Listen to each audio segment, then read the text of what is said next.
She has 40 minutes before the garage attendant makes his second walk of the night. And in that window, she has to cook dinner for 2 kids without a single open flame. Because the sign on the pillar 6 feet from her windshield bans it. And because a lighter near a gas tank on this same deck made the local news for a week. A rice cooker pulls 300 watts. Her battery holds 400 amp hours. Run that math wrong once, and she trades tonight's dinner for a dead battery tomorrow, in a city where the car is the only address she has left.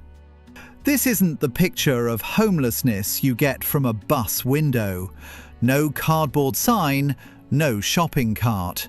Just a sedan on level 3 of a parking structure, and a woman running a kitchen out of a 12-volt socket, the way other people run a small business, tracking every watt like it's inventory. Because, in a sense, it is. The business here is staying fed, staying warm, and staying parked in the one covered spot in this neighborhood that hasn't gotten her towed yet. Level 3 is where she parks most nights. The attendant rarely walks that deck twice, and the concrete overhang blocks the wind that funnels down the stairwell. The first threat she learned about had nothing to do with fire codes. It was smell. Cook anything with real flavor inside a sealed car, and by morning the whole vehicle carries it. And a car that smells like dinner is a car somebody remembers. So the first rule she taught herself wasn't a recipe, it was containment. Everything goes into a pot with a locking lid, and the windows crack exactly 1 inch, because more than an inch in February means trading heat for smell control at the same time, and she can't afford to lose both in one night. She spent longer picking the appliance than picking the food. A camp stove looked like the obvious answer and turned out to be the wrong one. Propane and butane both throw an open flame, and an open flame inside a parking structure is the fastest route to a tow, a citation, or a permanent ban from the only covered space within walking distance of her son's school. So she went electric. And not with a hot plate either, because a coil element draws heavy current for long stretches, and a car battery bleeds out fast under sustained load. What she uses is an electric pressure cooker, the kind sold in every big box store as a wedding gift. It spikes hard for about 11 minutes reaching pressure, then does almost nothing for the next 20, cycling on for maybe 30 seconds out of every 5 just to hold temperature. That cycle, not any trick, is the entire equation keeping her battery alive until sunrise. But the battery only solves half the problem, because the second threat shows up the second the engine goes quiet. No idling. Idling overnight in a covered structure breaks the posted rule for a reason that has nothing to do with noise complaints. It's how people die in their sleep. Carbon monoxide pooling in a space with nowhere to vent. So the alternator that would normally top off the battery is off the table entirely. Everything she cooks with has to come from power stored earlier that day. A deep cycle battery wired through an inverter, charged during the 1 hour she actually drives to a shift, a food bank, the laundromat, wherever the wheels turn and the alternator does its work for free. Miss that hour of driving and there's no dinner. The food is sitting right there in the trunk. There just isn't enough power left to cook it. Watch what an ordinary night actually looks like. She parks by 6. By 6:15, the inverter clicks on, humming loud enough that she keeps a folded blanket over it to muffle the sound. Because a mechanical hum coming from a car with no visible driver is exactly the kind of thing that earns a knock on the glass. Rice goes in, a can of beans, whatever vegetables didn't need refrigerating that day. Lid on, locked. One button pressed.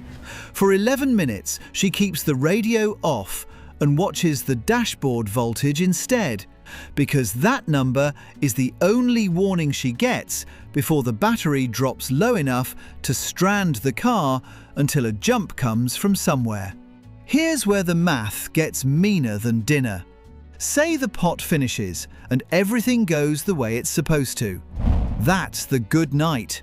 The bad night is the one where the reading is lower than expected, because that afternoon's drive was short stop-and-go traffic instead of highway miles, which means less time charging, which means she's rationing 11 minutes of cook power against maybe 40 minutes of margin, before the battery can't even turn the engine over in the morning. Losing a car battery in a parking garage at midnight doesn't just cancel breakfast, it costs the vehicle itself.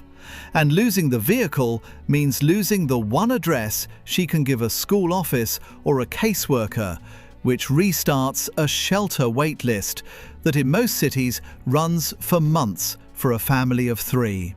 Campers choose that kind of constraint for a weekend and then drive home to a hot shower.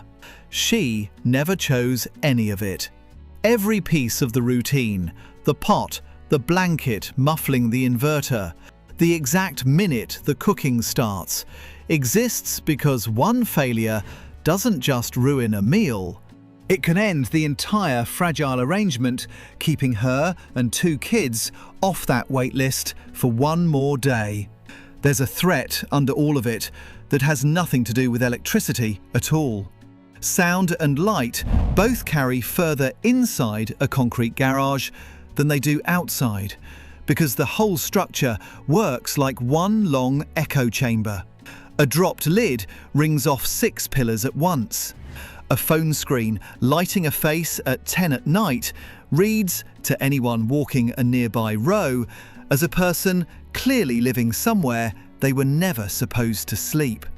So she cooks with the phone face down and the ringer off, timed to finish before the attendant's second pass. Because getting noticed costs her something different than carbon monoxide does.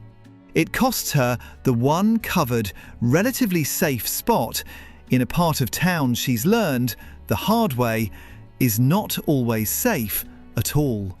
Cleanup carries its own version of the same problem. A dirty pot left in a car overnight draws bugs fast, and there's no sink on level 3 of a parking garage. Her fix is a gallon jug of water and a second, smaller container just for rinse water, dumped the next morning at a gas station bathroom 2 exits down. Never in a storm drain, because a stain on the concrete outside her spot is one more thing that gets a manager's attention. Every part of the routine gets planned 2 steps ahead of the part that actually feeds anyone. Ask her the hardest part of any of this, and the answer skips right past the cold and right past the fear of getting caught.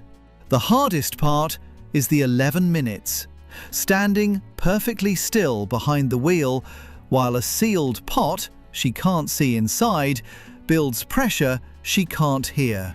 Running amp math in her head, guessing whether tomorrow's drive to the food bank will be long enough to pay tonight's battery debt back. Most nights, the math works. In 8 months, she's had exactly 4 nights where it didn't, where the voltage read too low to risk it, and dinner became whatever needed no power at all. Crackers. A protein bar split 2 ways between 2 kids who learned fast not to ask why. And on those 4 nights, there's a second method, one that costs no electricity at all.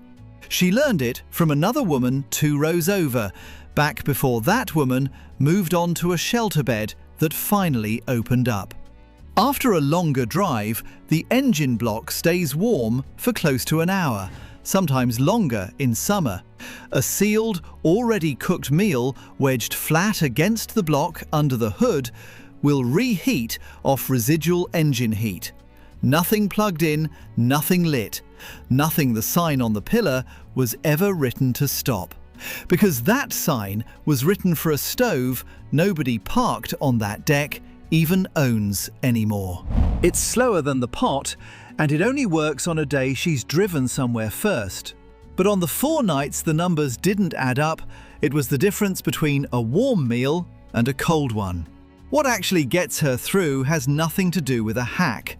A schedule does it, memorized down to the minute. Because a schedule is the one thing a dead battery can't take from her. 6 o'clock, park. 6:15, inverter on. 6:17, lid locked. 6:28, watch the voltage, not the clock. 6:40, done. Lid still sealed 5 minutes longer, so the smell has somewhere to go besides straight out the window. By 7, the pot sits wrapped in a towel in the trunk, still warm enough to eat from for another hour, and the car smells like nothing at all. She never once called any of this survival. She called it Tuesday. That's the part the sign on the pillar never accounted for. It bans the flame. It does nothing about the hunger, and it does nothing about the 400 amp hours of a battery doing every single night the quiet job a stove used to do. The rule was written to stop a fire from starting. What it actually did was push an entire invisible economy of rice cookers, inverters, and 11 silent minutes into every level of every garage in every city where rent climbed faster than a paycheck ever could. So the next time you walk past one of those no open flame signs without a second thought, somewhere on that same deck, maybe 2 rows over, someone is running the exact math you just heard. Watts against hours. Silence against a knock on the glass. A warm dinner against a cold one. And on the worst nights, against nothing at all. Maybe the real question was never how she's getting away with it. Maybe it's how a rule built to stop one kind of danger ended up completely blind to the one actually parked 3 rows over every single night, running on 400 amp hours and 11 quiet minutes.